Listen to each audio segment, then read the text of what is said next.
एक दलित वहां पहुंचा तो इतनी तूफान खड़ी हो गई हिंदुस्तान के अंदर कि दलित पर वो जूता है। देश कॉन्स्टिट्यूशन से चलेगा और चीफ जस्टिस ऑफ इंडिया के चेंबर में घुसकर उनके ऊपर जूता फेंक, चाहे वो जिस भी कम्युनिटी का हो। ये बड़ी जातियां हैं और बड़े लोग, नरेंद्र मोदी की और ये जो दक्षिणपंथी आरएसएस की जमात है, इन लोगों ने ये करते करते, साजिश करते करते जूता फेंकवा दिया चीफ जस्टिस। क्या बच गया इस देश के अंदर? हमें बताइए क्या बच गया? मदर ऑफ डेमोक्रेसी कहाँ है? कॉन्स्टिट्यूशन कहाँ है? न्याय के भगवान को, धरती पर भारत में न्याय का भगवान का कुर्सी है वो, उसके ऊपर जूता फेंका जा रहा है। आप कह रहे हैं कि कार्रवाई उन्होंने नहीं किया। लॉ एंड ऑर्डर ने क्या किया? दिल्ली की मुख्यमंत्री क्यों बैठी हुई है? किस बात के लिए बैठी है? कुछ नहीं बचा है। अब क्या मतलब इस संविधान को ऐसे आग में झोंकना, जलाना है? एक संविधान ना होता तो आपके कंट्री की हालत वही होती जो लंका, बांग्लादेश और नेपाल की हालत है। चीफ जस्टिस के ऊपर जूता चल गया तो सोचें कि क्या 145 करोड़ को जूता मारने में किसी को कै सेकंड लगेगा? कैसे चलेगी ये विरासत? कैसे चलेगा हिंदुस्तान? ये तो मैं पूछने की कोशिश कर रहा हूं। इसके बाद भी कुछ बचा है क्या? कुछ नहीं बचा है। वो अटेम्प्ट टू मर्डर है, वो अटेम्प्ट टू मर्डर है। उससे अधिक वो वकील। देश की सबसे बड़ी अदालत के सबसे बड़े वाले जज के सामने जूता फेंका जा सकता है और हमारी सरकार जो अपने आप को सबसे ज्यादा मजबूत कहती है, वो कहती है कि ये डंकापति हैं, इनका पूरा डंका बज रहा है। लेकिन आप सोच कर देखिए कि उस कुर्सी सीजीआई के पद का कितना सम्मान हुआ। भरी चेयर पर जब ये चेयर में बैठे हुए थे, कार्रवाई चल रही थी, तब जूता फेंका गया, लेकिन किसी तरीके से वकील पर कोई एक्शन नहीं हुआ। पंजाब में हो रहा है जहां विपक्ष की सरकार है, बेंगलुरु में हो रहा है, लेकिन जहां पर ये सुप्रीम कोर्ट है वहां पर कोई एक्शन नहीं हो रहा है। लेकिन संविधान के सामने सबको सिर झुकाना पड़ता है, मजबूरी है। और ये दलित समाज से आते हैं, बिहार में चुनाव है तो ये भी एक मजबूरी है कि मजबूरी में मोदी जी फोन करके कहते हैं कि जो भी घटना हुई उसके लिए दिल बड़ी दुखी है। अब ये दुख कैसा है कि आप सोच कर देखिए कि जो सबसे बड़ी अदालत है उसके सबसे बड़े वाले जज के साथ इस तरीके की चीजें हो जाती हैं और सबसे मजबूत वाली सरकार कोई एक्शन नहीं ले पाती। बताइए, दिल्ली में पुलिसिया सिस्टम किसके हाथ में है? आप जानते ही होंगे। लेकिन अमित शाह जी के पास इतना भी टाइम नहीं था कि वो एक एफआईआर ही लिखवा देते वकील पे। ऐसा पता है क्यों नहीं हो पाया? क्योंकि हमने देखा कि जूता फेंकना तो एक काम था, इसके अलावा सोशल मीडिया पर किस तरीके से एआई जनरेटेड वीडियो बनाया गया और कौन सी विचारधारा के लोग उसे बार बार वायरल कर रहे थे, किसी पर कोई एक्शन नहीं हुआ। और अब जब पंजाब में एक्शन हो रहा है तो जो क्रिएटर्स हैं वो रोते हुए मोदी जी को कह रहे हैं कि हमने आपकी विचारधारा को आगे बढ़ाया, आपने जो कहा उस पर हमने वाह मोदी जी किया और आज हम पर कार्रवाई हो रही है और आप कुछ नहीं बोल रहे हैं। आज इसी मुद्दे पर हम बात करेंगे पूर्वांचल गांधी संपूर्णा नंदमल से। ये समझने की कोशिश करेंगे कि जो अपने आप को ये कहते हैं कि उनके पास सबसे मजबूत वाली ताकत है, जो न जाने कितने राज्य में सरकार बना रखे हैं, डबल इंजन की सरकार बहुत सारे राज्य में चला रहे हैं, वो एक छोटे से वकील पर कोई कार्रवाई नहीं कर पा रहे हैं। अब आप मुझे बताइए कि पंजाब में एक्शन हो सकता है, बेंगलुरु में वकील का यूनियन जो है वो एक्शन ले सकता है इन वकील के खिलाफ, लेकिन दिल्ली में कोई एक्शन क्यों नहीं हुआ? जब सुप्रीम कोर्ट दिल्ली में है, दिल्ली में ये सारी घटना हुई और दिल्ली में अमित शाह की पुलिसिया सिस्टम भी है, तो वहाँ पर एक्शन क्यों नहीं हुआ कोई? वेलकम, पहले तो वेलकम पल्लवी जी को और ब्रिजेंद्र जी को, भारत एक नई सोच के दोनों यंग एडिटर्स को कि इस प्रश्न पर और गवई के ऊपर जूता फेंकने के को लेकर दूसरा वीडियो है यह। और पल्लवी जी, ये जो अब सवाल जूता फेंकने वाला है ना, वो अब जो है उस पर बहुत सारी चर्चा हो चुकी है। क्यों फेंका गया, कौन थे फेंकने वाले, इनिशियल किस चीज़ से प्रभावित हो रहे थे। अब सवाल ये है कि जूता फेंकने वाले के ऊपर गवई की उदारता कहिए, जो कहिए, मैं उस अरे तो मान लीजिए इन्होंने एक्शन नहीं लिया, लेकिन उस चेयर का तो सम्मान होना चाहिए था। मान लीजिए मैं व्यक्तिगत रूप से बहुत दयालु हूँ, मुझे कोई एक थप्पड़ मार दिया, मैं गांधी जी की विचारधारा को मानती हूँ, दूसरा गाल बढ़ा दूंगी, लेकिन जो कानून है वो कैसे इजाजत दे रहा है कि कोई जूता फेंक दे और उस पर कोई कार्रवाई ना हो? ये अदालत में जहां न्याय दिया जाता है वहां पर कानून का उल्लंघन हो रहा है और लोग हाथ पे हाथ धरे बैठे हुए हैं। देखिए, 2-3 प्रश्न है। एक प्रश्न तो ये है कि गवई शेड्यूल कास्ट के जज हैं, ठीक ना? और जो माइंड सेट है भारत का, अपर कास्ट माइंड सेट, और जो हमारी पुराने इतिहास के पन्नों में जो दस्तावेज का हिस्टोरिकल एविडेंसेज हैं, वह दलित और दबे हुए लोगों के ऊपर कितने जुर्म और अत्याचार के हैं उसको मैं उद्धृत नहीं करना चाहता। ये सभी जानते हैं। आप सुने, हाँ। आप सुनना इसलिए है कि ये केवल बहुत सारे लोग कह रहे हैं कि न्यायपालिका पर हमला है, जुडिशरी पर हमला है, सुप्रीम कोर्ट पर हमला है। किसी पर हमला नहीं है। BR गवई पे हमला है ना, ये भारत की दबी हुई दलित पिछड़ी उस कौम पर हमला है जिसको अतीत के हजारों साल तक ऊंची जातियां और बड़ी जातियां देखने की कोशिश नहीं की हैं अच्छे नजरिए से। उनकी परछाया भी पड़नी मुश्किल थी। उनको कूप से पानी नहीं लेने दिया जाता था, उनको साथ चलने नहीं दिया जाता था, खाट पर बैठने की तो बात ही छोड़ दी। बात हो गई नहीं, ये बीती बात, उसका रिपरकशन हो रहा है। बीती बात जिसको आप कह रही हैं, मैं कह रहा हूं कि वही बोल्ड कर रहा है आज। जब तो आप ये कह रहे हैं कि अगर BR गवई के जगह अगर कोई सिंह, ठाकुर या ब्राह्मण राइट, मैं कहने तो ऐसा नहीं बिल्कुल नहीं होता। वो खंडित, आज तक खंडित प्रतिमा वो जो स्टैंड बाई में खड़ी है खजुराहों की किसी दीवार के ऊपर, वो कल की नहीं लगी है, वो पुरानी प्रतिमा है और निर्माण के साथ कहीं लगी है और सिर किनारे प्रतिमा पर नहीं है। तो ये आर्कियोलॉजिकल सर्वे ऑफ इंडिया का काम है, गृह मंत्रालय के अंदर आता है वो दूसरे लोगों का काम है। आज ही आपने ये सवाल क्यों उठा? दूसरी बात कि वो अधियाचना PIL चीफ जस्टिस तक पहुंच गई। पेट का PIL, गरीबी का PIL, कोई PIL नहीं है। इतने लोग हिंसा हो गया मणिपुर में, कोई PIL नहीं हुए। एक खंडित प्रतिमा और भी कह रहा है कि अंधास्था और आस्था विश्वास से देश चलेगा, वो प्रतिमा वहां जा रही है। और ये कह रहा है जूता फेंकने वाला कि हम आहत हो रहे थे उनके टिप्पणी से। ठीक है, उसकी सिर नहीं बनवाए, बनवा सकते हैं। टिप्पणी उन्होंने क्या कहा? नहीं बनवाना था, नहीं बनवाते। बिल्कुल। लेकिन ये क्यों बोले कि भगवान से कह दो कि तो ये तो जायज है, ये तो बोलना ही है। नहीं तो वो उनकी भावना आहत हो गई। कोई भावना वो विष्णु में मानते हैं, किस चीज की? नहीं, संविधान ही बोलता है ना कि आप हर इंसान को अपनी बात रखने का हक है, अपनी आस्था मानने का हक है। उनको विष्णु भगवान, देखिए मैं आपको खंडित कर रहा हूँ। मेरी आस्था विष्णु के प्रतिमा में नहीं हो, खंडित प्रतिमा भी नहीं उस दशा में। हमको हमारी आस्था नहीं है कि अयोध्या के अंदर किसी एक पर्टिकुलर राम का किसी का देवता आपकी नहीं है, लेकिन उनकी तो थी ना। तो उनकी आस्था के लिए वो जूता फेंकेंगे और इस तरह की आस्था से मुल्क चलेगा, संविधान से चलेगा। देखिए हम विषयांतर नहीं होना चाहते। हम जो है हम विषय पर आते हैं। आप जो ये अब हम विषय पे ये आए कि आपने कहा है कि प्रधानमंत्री को जूता फेंकने के लिए कोई कह दे तो बड़ी बात है।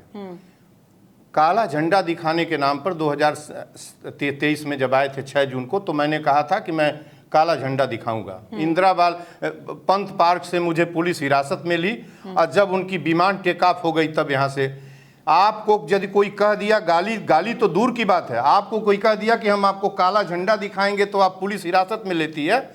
और एपेक्स कोर्ट के चीफ जस्टिस, सोचा थोड़ी था कि वकील एक दिन आएंगे टहलते हुए और अपना जूता निकाल। तब तो आप एकदम बहुत अच्छा बात कह रही हैं कि मतलब कि चीफ जस्टिस है, वो सुप्रीम कोर्ट में कई हियरिंग, ये मैं सवाल में रखा हूं, ये सवाल का मैं जवाब देता। आप तो मेरा सवाल ही पूछ ली कि क्या वो सेशन, वो जो चीफ जस्टिस का चेंबर है, वो है ऐसा कोई भी वकील जिसका जजमेंट हो रहा हो या जो प्रोसीडिंग में हो जाएगा और इस तरीके का और कल्पना करिए वो अटेम्प्ट टू मर्डर है, वो अटेम्प्ट टू मर्डर है, उससे अधिक वो वकील लेके जा ही नहीं सकता था। वो उसके कोट में पेन, एक काला कोट, एक शर्ट पैंट और जूता, इसके अतिरिक्त तो लेके उस चेंबर में नहीं जा सकता था। वो उसका उसका जो रिएक्शन था, काउंटर रिएक्शन इतना स्ट्रांग था कि वो सिंबोलिज्म उसके जूते से हो रहा है। तो जूता से अधिक उसको करने के लिए कुछ वहां नहीं था।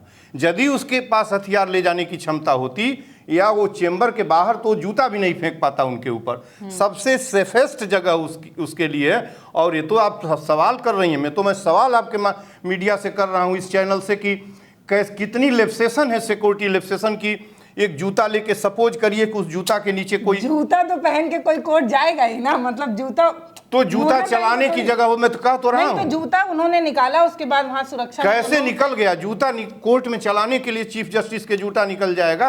आप लिमिटेड, मैं लिखा हूं कि अब से भी करें कोर्ट में कि चीफ जस्टिस की हियरिंग में जिनकी केस हो, प्रोसीडिंग्स हो, वकील, और उसके बाद पार्टी जो है वो खड़ी हो, इसके बाद चेंबर के बाहर ग्लास लगा हुआ हियरिंग, शीशे से सुनवाइए। जब उस जूते के नीचे अंदर या जूते के नीचे कोई चिप्स लगी, कोई रासायनिक हथियार हो, फेंक देते तब आप क्या करती हैं? आप जो बड़े आसानी से कह रही हैं कि जूता ही फेंकेगा। नहीं, मैं कह रही हूँ कि मतलब जूता लेके देखिए, वो एक वकील है सुप्रीम कोर्ट में, वो कई केसेस नरेंद्र वगैरह में मोदी जाते की, रहते सुना जाए, नरेंद्र मोदी की सरकार और ये सरकार और जो आरएसएस स्पॉन्सर्ड है और आरएसएस के पेट से निकली सत्ता है, और नरेंद्र मोदी का तो प्रशिक्षण ही बालपन से वहां हुआ है।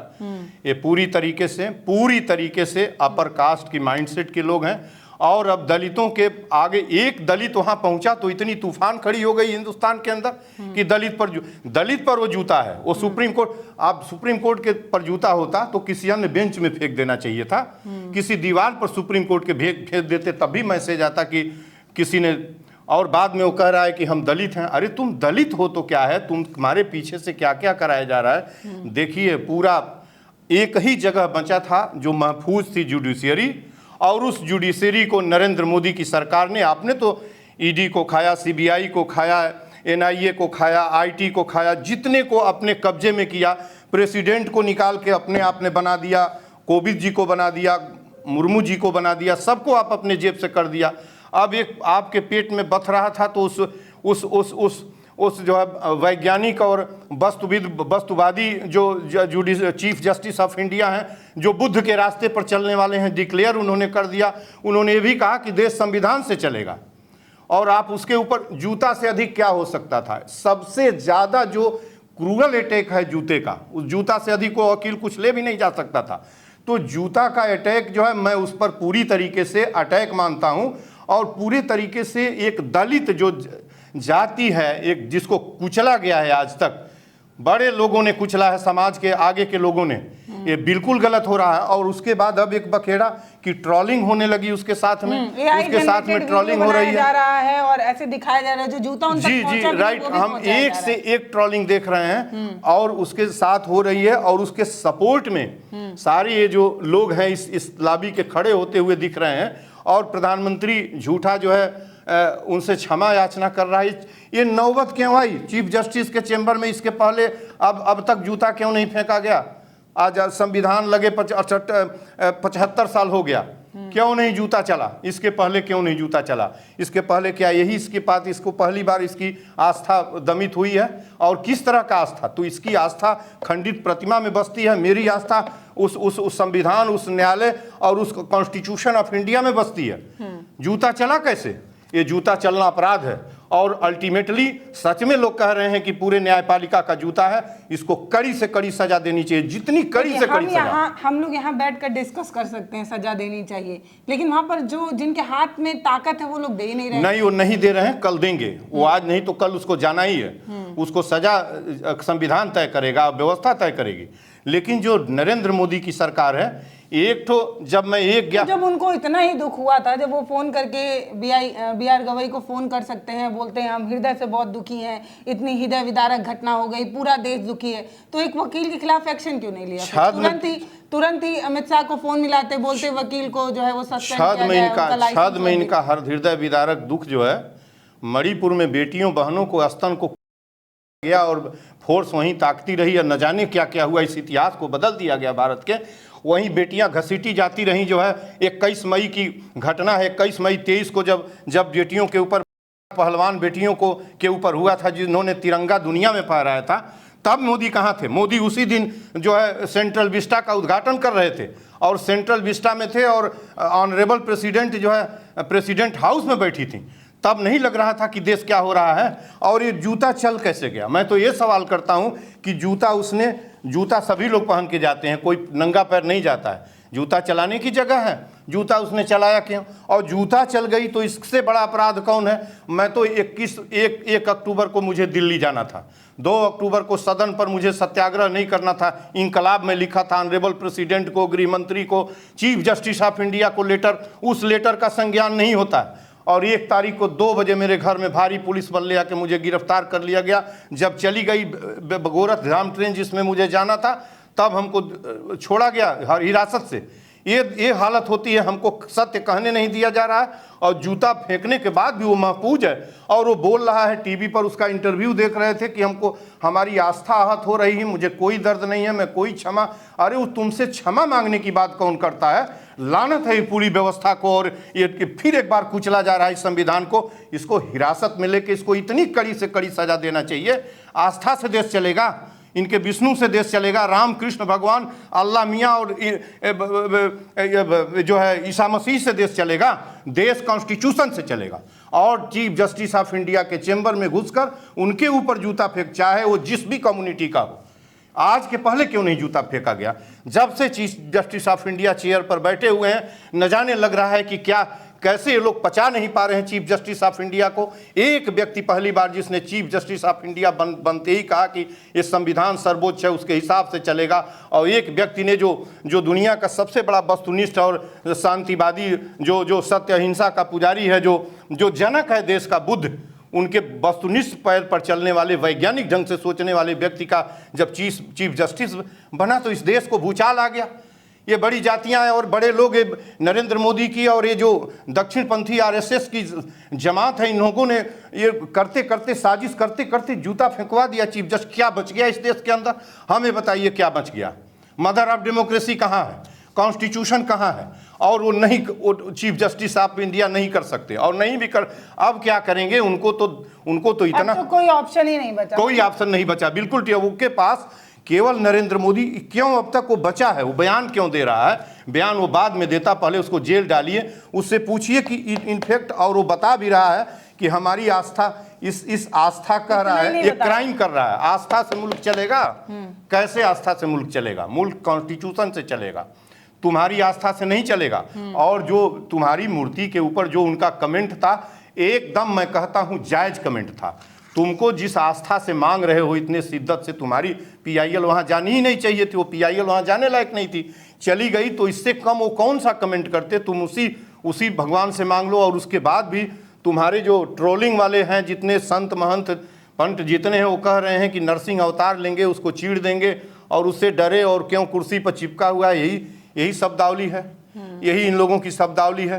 पूरी इनकी बाजार जो है जितनी है ना, वो अंधविश्वासी, पाखंडियों की, नफरतियों की, हिंसकों की, बलात्कारियों की जमात है। और जिसको बहुत ज़्यादा हमारे शब्दों पर आपत्ति होगी, 1 दर्जन बलात्कारियों का, छोटे बलात्कारियों का नाम दर्ज कराऊंगा, सीधे सीधे जो जिनके ऊपर प्रोसिक्यूशन है, जो किसी तरह जेल के बाहर हैं, 1 दर्जन। और सदनों में बैठे अच्छे लोग जो हैं, उनके लिए मैं कुछ भी नहीं कहता, लेकिन मैं इस तरह का, मुझे बिल्कुल कड़ी आपत्ति दर्ज कराता हूं। इसको तो पहले हिरासत में लिया जाए, इसको हिरासत में डाला जाए। इसके बाद भी ये संविधान को कुचल रहा है, कह रहा है कि हमारी आस्था आहत हो रही है। यानी तुम कॉन्स्टिट्यूशन ऑफ इंडिया को डिनाई कर रहे हो। आस्था से नहीं न चलता है देश, तुम्हारे अन्याय में आस्था। सबसे बड़ी बात ये है कि मैं देख रही हूँ लगातार कई बड़े टीवी चैनल जो हैं वो लगातार एक वकील को और ज्यादा हाईलाइट करने की कोशिश कर रहे हैं। कोई उन्होंने देश का ना तो मान बढ़ाया है, ना गौरव दिलाया है, और तो और अपमान अलग कर दिए। जितने भी जगहों पर, जिस जगह पर भी इस खबर की चर्चा हुई होगी, यकीन मानिए हम सर से झुके हैं। हम हर जगह जाते हैं, देश से बाहर जब भी जाते हैं, तो ये कहते हैं कि हम सबसे बड़े लोकतांत्रिक देश में विश्वास करते हैं। वो लोकतांत्रिक देश जो संविधान से चलता है, जिसकी सबसे बड़ी आस्था सुप्रीम कोर्ट में है, उसी के जज पर जूता चलाया गया और उसके वकील को बचाने की कोशिश हो रही है। अगर कार्रवाई की गई होती तो आज यहाँ पर चर्चा नहीं हो रही होती। लेकिन मजबूरी ये है कि जो इन्फ्लुएंसर हैं, जो AI जनरेटेड वीडियो बना रहे थे, जूता जो लगा नहीं उसको मरवा भी रहे थे, उनको इनके प्रवक्ता जाके स्टेशन से छुड़वा रहे थे। बाकायदे फोटो आया। इससे तो ये बात समझ में आ रही थी कि कौन इनकी विचारधारा को आगे बढ़ा रहा था। इसीलिए इन्होंने जो है कोई कार्रवाई नहीं की। अब आपको बता दूं, जब पंजाब में 0 FIR दर्ज हो गई, तब मजबूरी में इन्हें एक्शन लेना पड़ रहा है। और जब इन पर कार्रवाई हो रही है तो इन्हीं के जो इन्फ्लुएंसर्स हैं वो मोदी जी को कह रहे हैं कि हमने आपके लिए न जाने क्या क्या किया और आप हमारे लिए अब कुछ भी नहीं कर रहे हैं। तो मतलब ये वो गले की फंसी हुई वो हड्डी है ना कि ना निगलते बन रहा है ना उगलते बन रहा है। अब अपने इन छोटे मोटे ट्रोलर्स के साथ खड़े ना हो, इन दो रुपए के ट्वीट वालों के साथ खड़े ना हो, तो अगली बार कोई और झूठ फैलाएंगे तो कौन बोलेगा। तो इनके साथ खड़े होना भी मजबूरी है। जी पल्लवी जी, आपने कहा ना कि देश के बाहर जब जाते हैं, देश के बाहर देश का कोई भी व्यक्ति इनके ही कुनबे हम की बात, गांधी के देश से आए हैं हाँ, बोलते हैं। किन्हीं के कुनबे की बात नहीं कर रहा हूँ। इन नफरतियों की पार्टी और नफरतियों के कुनबे की बात नहीं कर रहा हूँ, जिन्होंने 100 बरस का हिंसा का और नफरत का। मैं सभी की बात कर रहा हूँ। जब किसी का पैर इस देश के बाहर की बाउंड्री पार पेरिफेरी पर पड़ता है तो कहता है कि मैं बुद्ध की, पहले बुद्ध गिनाएगा, बुद्ध की धरती से आया हूँ। दूसरा कोई विकल्प नहीं मिलता गांधी कहने के अतिरिक्त। तीसरा कोई विकल्प नहीं मिलता कॉन्स्टिट्यूशन ऑफ इंडिया के maker of constitution of India को अंबेडकर का नाम लेने के अतिरिक्त। हम अंबेडकर के, और इन तीनों की चिट्ठियां, बुद्ध तो नहीं है लेकिन गांधी की, अंबेडकर की, पटेल की, इनकी चिट्ठियां जब विदेश से आती थी, जब देश गुलाम था बिफोर 1947, तो पते से नहीं आती थी। अंबेडकर भारत, गांधी भारत, पटेल भारत लिखा जाता था उन पत्रों पर। छोटा सा पोस्ट कार्ड लिखा हुआ ओपन, ये गजेटियर के रिकॉर्ड में और भारत के सरकार के मिलेगा। तो आप जा रहे हैं तो भारत की गणना तब याद आ रही है। और आप यहाँ भी जब कोई बात होती है तो क्यों नहीं गोलवलकर, हेगड़ेवार और सबकी समाधियों पर और पुण्यतिथियों पर नहीं, हम अंबेडकर को मानते हैं, हम गांधी को मानते हैं। यहाँ पे तो आपने ना संविधान को माना, ना आप गांधी को माने और ना आपने अंबेडकर को मांगा। ना आप गांधी को मानते तो भी जूता उठाने के खिलाफ आप एक्शन ले सकते थे। इसका मतलब ये है कि आप अहिंसा को नहीं मानते, पहली बात। अगर आप अंबेडकर को मानते तो भी आप जो सबसे बड़ी वाली सम्मानित कुर्सी है उसका अपमान हुआ है तो इसी लज्जा से कार्रवाई कर देते। तो आपने उसको भी नहीं माना। ना तो आप संविधान मानते हैं, ना आप अंबेडकर मानते हैं और ना आप गांधी मानते हैं। ये तीनों बात पता चल गई है इस पूरे जिसमें चुप्पी था उसमें। हर इनके लफ्ज, प्रधानमंत्री के हर लफ्ज में दंभ और कुचलने की बात आती है। हर लफ्ज में एक एक शब्द का रिकॉर्डर में बताइए तो मैं शब्दों का बता दूं। 2 अगस्त को झुककर गांधी के समाधि पर एक तरफ आप प्रणाम कर रहे हैं, गांधी को श्रद्धा सुमन कर रहे हैं, और पूरे देश में विजयदशमी का त्यौहार, हिंसा का एक तरफ एक काल्पनिक दृश्य में बनाया हुआ, एक व्यक्ति को दमित किया जा रहा है। ये दृश्य एक तरफ पूरा बाजार इन्वायरमेंट हिंसा का 2 अक्टूबर को था। आप उसको विजयदशमी को रोक लिए होते, इस हिंसात्मक को कहते कि नहीं आज गांधी का जन्मदिन है, आज हिंसा का दृश्य नहीं होगा। पूरा भारत में हिंसा दृश्य सड़क पर था और ये दिखाने के लिए गांधी प्रतिमा पर आप झुक रहे थे। अंबेडकर को आप श्रद्धा करेंगे और जब निकलेंगे तो ये कुचला जाएगा। देश का संविधान और देश की अब सर्वोच्च अदालत के माथे पर चप्पल फेंका जा रहा है, इसलिए छोड़ देते हैं हम दमित गवई जी को।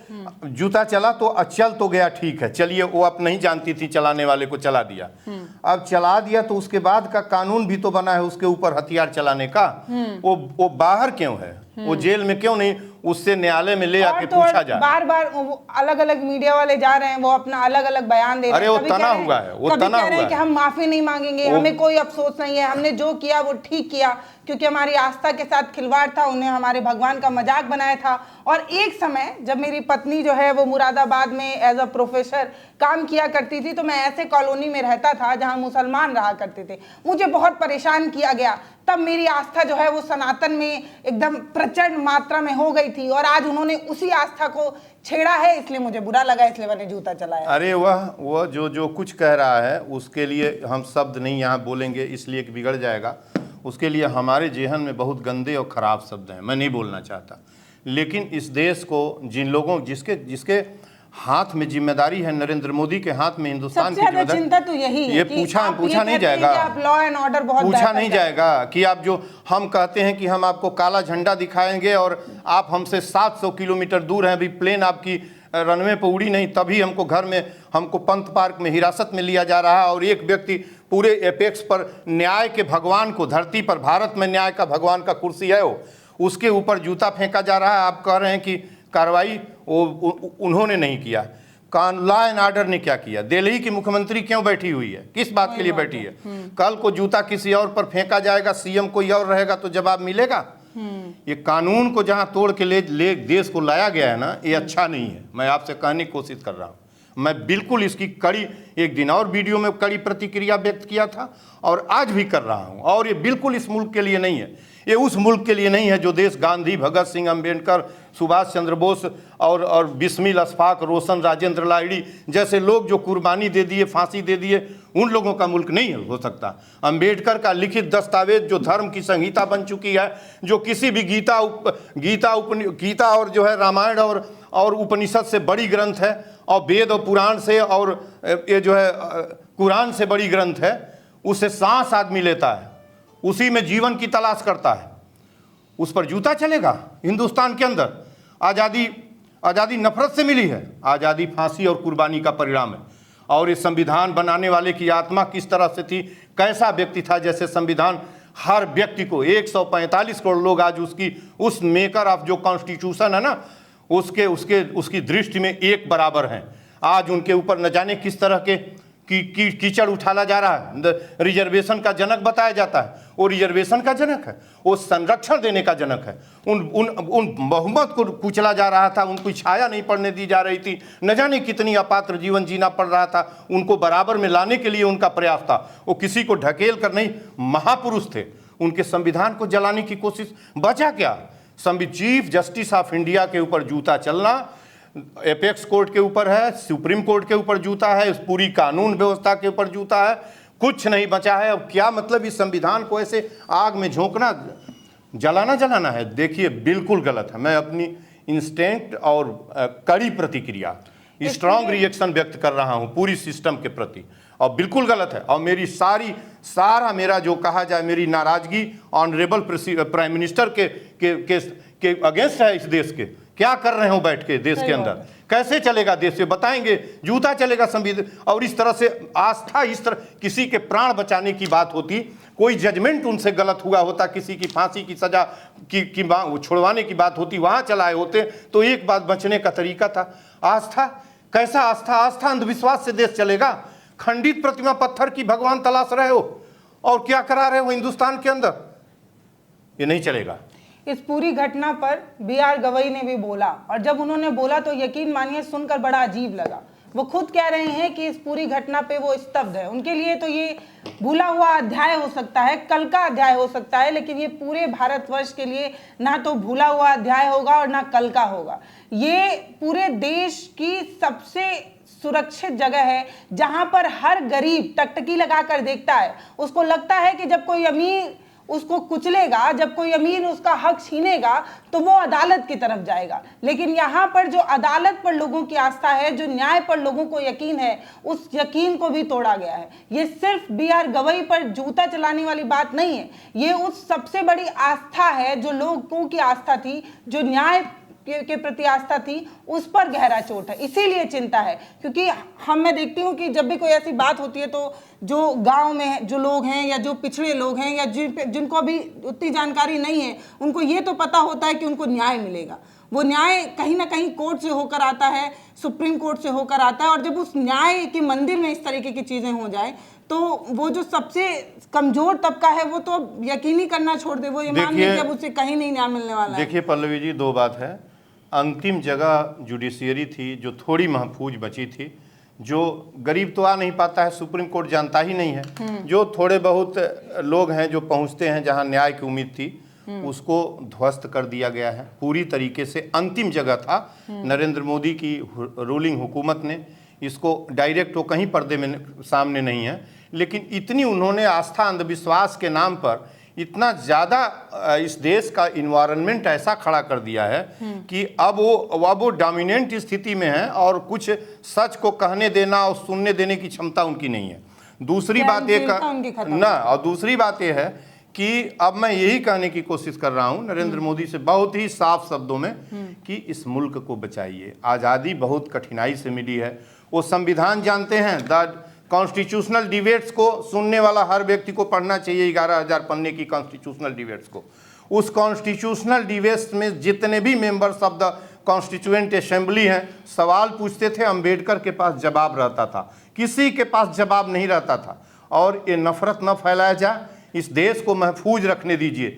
एक संविधान न होता ना, एक संविधान न होता तो आपके कंट्री की हालत वही होती जो लंका, बांग्लादेश और नेपाल की हालत है। वो अपने तहे दिल से शुक्रिया करिए उस महापुरुष को जिसने ऐसा संविधान दिया है। क्या नहीं है उस संविधान में? इंटीग्रिटी है और सॉवरेंटी की हिफाजत है, इक्विलिटी है, फ्रीडम है, सबके लिए सियोरिटी दी गई है कि हम देते हैं यह गारंटी कि तुम आओ और हम इसकी हिफाजत करेंगे, और उसके लिए कस्टोडियन के रूप में चीफ जस्टिस ऑफ इंडिया बैठा हुआ है। तो ये पूरी तरह हम गलत जगह चौराहे पर खड़े हैं और इसकी सारी जिम्मेदारी honourable prime minister of India की है।